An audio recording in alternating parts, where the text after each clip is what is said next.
Thanks for coming, Jamie. I'd like to welcome you to Halifax. Thank you, my pleasure. We arranged no fog just for you today. It's a nice day. I gotta move here, I tell you, it's beautiful. Come to Halifax. We'd love to have you. So, Jamie, a lot of our clients are incorporated professionals. They're business owners. They have a certain business structure that we work with a lot. What are some of the tax tips that these people need to know that they should be on top of to minimize their taxes? Sure, I mean, it really depends on the individual situation, obviously, but I think the most important thing to do is engage your tax professionals up front. So if you're thinking of incorporating a newly started professional practice, speak to the lawyer, speak to the accountant on day one, and look at the right structure. So you've got your corporation. How are those shares going to be owned? Do we want to use a family trust? Are there kids involved?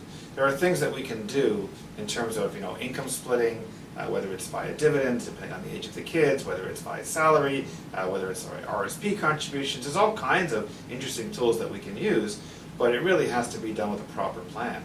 So I think it's very important. There's not any unique strategy that fits everybody.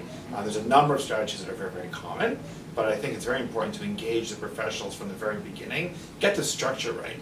If you get that structure right, it can be flexible, and ultimately you can refine it later on, but there really are some very interesting opportunities on the tax side.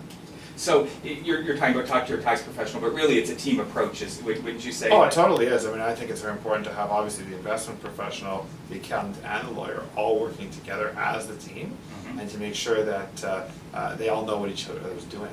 Because you don't want the investments in the wrong place. For example, some investments are better held in a registered account, some are better held in a non-registered, some are better held in a corporation. Often, for example, we use corporately held life insurance just as a permanent solution to get complete tax sheltering in a company that otherwise would face tax at very high rates on investment income. So that could be a great solution depending on your business.